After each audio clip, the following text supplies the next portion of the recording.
આગળ વધી મહત્વપૂર્ણ સમાચારો સામે આવી રહ્યા છે। 5 રાજ્યોમાં વિધાનસભાની ચૂંટણીની આજે જાહેરાતની શક્યતા જોવાઈ રહી છે। ચૂંટણી પંચ આજે 12:30 વાગ્યે પ્રેસ કોન્ફરન્સ કરશે।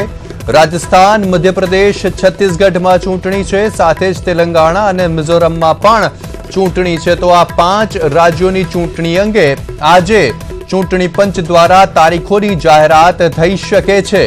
આ વર્ષના અંતમાં આ 5 રાજ્યોમાં ચૂંટણી યોજાનાર છે અને તે 5 રાજ્યોની ચૂંટણી અંગે આજે કઈ તારીખે મતદાન થશે, કઈ તારીખે તેનું પરિણામ સામે આવશે, તેની તારીખો આજે ચૂંટણી પંચ તરફથી જાહેરાત થઈ શકે છે। બપોરે 12:30 વાગ્યે પ્રેસ કોન્ફરન્સ કરવામાં આવી શકે છે ચૂંટણી પંચ તરફથી અને તે પ્રેસ કોન્ફરન્સમાં તમામ વિગતો ચૂંટણી પંચ દ્વારા આપવામાં આવી શકે છે।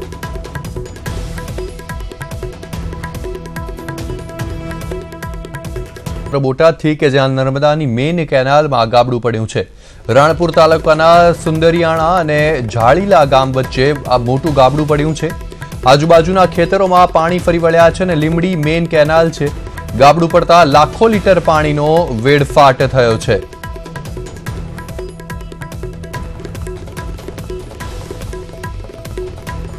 તમને જણાવી દઈએ કે બોટાદમાં દ્રશ્યો જોઈ શકાય છે। ઘણું મોટું ગાબડું પડ્યું છે, જેના કારણે લાખો લીટર પાણી વેડફાઈ રહ્યું છે, સાથે જ ખેડૂતોના ખેતરમાં પણ તે પાણી જઈ રહ્યું છે।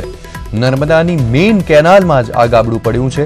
રાણપુર તાલુકાના સુંદરિયાણા અને ઝાળીલા ગામ વચ્ચે આ ગાબડું પડ્યું। આજુબાજુના ખેતરોમાં જેના કારણે પાણી ફરી વળ્યા છે। તો લીમડી તે મેઇન કેનાલ છે અને ગાબડું પડતા લાખો લીટર પાણી વેડફાઈ ગયું છે અને જોઈ શકાય છે કે કેટલું મોટું ગાબડું પડ્યું છે, જેના કારણે ખેતરોમાં જ્યાં ખેડૂતોના ઊભા પાક છે તે ખેતરોમાં પાણી ફરી વળ્યા છે। લીમડીની આ મુખ્ય કેનાલ છે, જે કેનાલના કારણે ઘણા ખેડૂતોને સિંચાઈનું પાણી મળી રહેતું હોય છે। અમારી સાથે અમારા સંવાદદાતા પ્રકાશ સોલંકી જોડાઈ ગયા છે, તેમની સાથે વાત કરીએ। પ્રકાશ, આ મોટું ગાબડું પડ્યું છે લીમડી મેઇન કેનાલમાં, હાલમાં શું પરિસ્થિતિ સામે આવી રહી છે? શું તંત્ર સાથે વાત કરાઈ છે?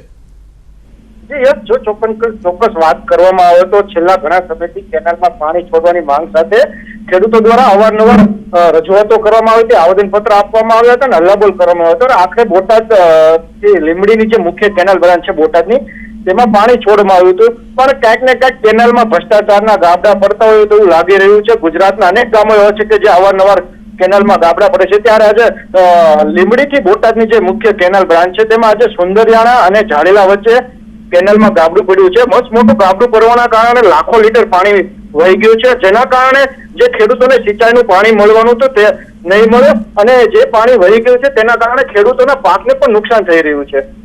જી જરૂરથી પ્રકાશ, આભાર આપનો તમામ માહિતી આપવા બદલ।